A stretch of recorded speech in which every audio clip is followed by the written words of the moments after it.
Bismillahirrahmanirrahim. Assalamu alaikum, dear students. Welcome back to lecture number 11 of the series. In today's lecture, we are going to take up the portion of poetry from book 3. Well, students, this portion of book 3 carries 13 marks in all, out of which 8 marks are allocated for the short answers and 5 marks are reserved for explanation with reference to context. Well, gentlemen, there are 20 poems included in your syllabus for first year. Today we are going to start poem number 1. The title of the poem is The Rain, which is written by William Henry Davies. You have already read this poem in metric class. This is a short, sweet and a beautiful poem with a beautiful idea. I hope you must be familiar with it. So let's get started with the poem. Well, students, this slide covers the text of the poem number 1. I would go through the text first and then we'll move on to the explanation. I hear leaves drinking near. I hear rich leaves on top, giving the poor beneath drop after drop. It is a sweet noise to hear these green leaves drinking near. And when the sun comes out, after this rain shall stop, a wondrous light will fill each dark round drop. I hope the sun shines bright. It will be a lovely sight. Dear students, and this is a very crucial slide being displayed on your screens right now. It explains 2 literary terms being applied in the poem by the poet. Now let's go through the slide. Look at the first line. I hear leaves drinking near. This is an example of personification. I will explain it afterwards. Then the next line is I hear rich leaves on top, which is an example of metaphor. Then the third line, again giving the poor beneath, again an example of metaphor. Now, what is personification? Personification is a literary device with which the poet or the writer attributes human characteristics to non-humans. It is a kind of metaphor in which we describe an inanimate object, abstract thing, or non-human animals in human terms. From the example given in the poem, I hear leaves drinking near, you all get to know that leaves do not possess this quality of drinking water. It is a quality possessed by humans. So the quality of humans is being associated to leaves. This technique actually is called personification. The other examples are the wind whispered. Wind of course does not have a tongue, so how can it whisper? It is again a quality of humans. The sun smiled, sun cannot smile. The beauty danced, beauty is an abstract noun which cannot dance. Dancing is a quality of humans which is being associated to beauty. So these are examples of personification. Now we move on to metaphor. Metaphor is a figure of speech that describes an object or action in a way that is not literally true but made to look similar. It helps explain an idea or make comparison. I hear rich leaves on top. Now, leaves cannot be rich because they do not have money or any bank balance. They are made to look rich because of their greenery. So here it is an example of metaphor. Giving the poor leaves beneath. Again, the poor is the same case as was the case with the line above. Again, this is an example of metaphor. The other examples are all the world is a stage. The world is not a stage. So, but here it is being compared to a stage. Love is a battlefield. It is quite a paradox. Love is a battlefield. Now, battlefield is compared with love. She was wildfire of rage. Now, wildfire, of course, is not a quality possessed by men, so it is a comparison with the anger. I hope you understand.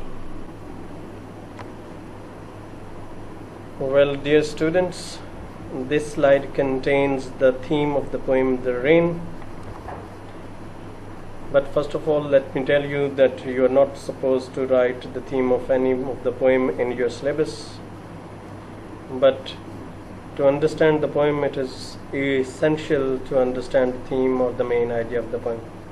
So for your convenience, I have reproduced the theme of the poem in this slide. I would request you to go through it thoroughly. I am myself going through the theme. The Rain by William Henry Davies is a short symbolic poem based on poet's personal experience with one of the most remarkable phenomena of nature. W.H. Davies had been through real hard times in his life. He was born in Wales in 1871 and died in 1940. He went to America also in quest of a better life, but returned to England discontented and made his mark as a poet of great repute. This poem shows the poet's keen occupation with nature and its phenomena. He creates visual imagery through his description of rain falling on leaves. The raindrops create a melody to be felt by the readers. The leaves on top of the branches are drenched with raindrops, whereas the leaves on lower branches get only very little leftover water, which cannot quench their thirst even. Well, on symbolic level, the poet points out the social injustice prevailing in the society of his time. Rain can also be interpreted as a ray of hope, revitalizing life and its prospects. The poet is optimistic that after the rain stops, the sun will come out with all its might, sparkling its glow indiscriminately, making everything shines ever so brightly. Again, it expresses poet's positive approach towards life as he expects social justice to prevail and prosper.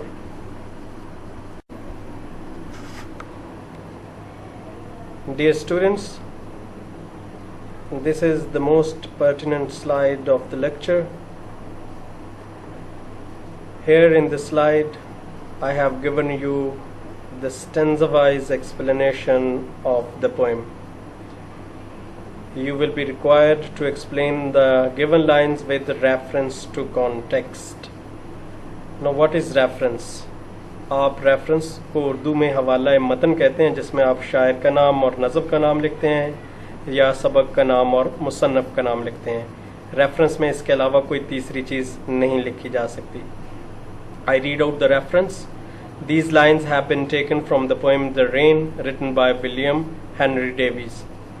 एक और चीज़ कि reference और context जो होता है वो पूरी poem का सेम ही रहता है. पूरी पोएम में से कोई भी लाइन आ जाए एक्सप्लेनेशन के लिए, रेफरेंस और कॉन्टेक्स्ट में कोई तब्दीली नहीं होगी. Next is context. कॉन्टेक्स्ट में आपने पोएम का बैकग्राउंड देना होता है. इसमें आपने गिवन लाइंस को एक्सप्लेन नहीं करना, बल्कि पूरी पोएम का बैकग्राउंड देना है कि किस बैकग्राउंड में ये पोएम लिखी गई है. I read out the context for you. The poem is a phenomenal description of the sweet music created by falling raindrops. The poem serves as a medium for the poet not only to stamp his artistic authority but also to give an outlet to his deeply felt sense of deprivation. At the same time, the poem also expresses the optimism of the poet. Now I move on to the explanation. The division of marks in this question will be 1 mark for the reference, 1 mark for the context, and 3 marks for the explanation. In explanation, you have to confine yourself to the given lines only. Here I have explained the first stanza. In these lines, the poet shares his personal experience with the phenomenon of rain. The poet is so keen observer that he can actually hear the leaves drinking water from the raindrops. The leaves on upper branches of the tree receive the rainwater first and then pass on the leftover to the lower branches. But the sound of raindrops falling on leaves create an enthralling music. The leaves growing on top of the tree, receiving most of the rainwater, is a metaphor applied literally to refer to the people at the helm of affairs, occupying the highest positions and subsequently use all the resources for their own benefits. The poet actually criticizes the social injustice prevailing in the society of his time. I hope you understand.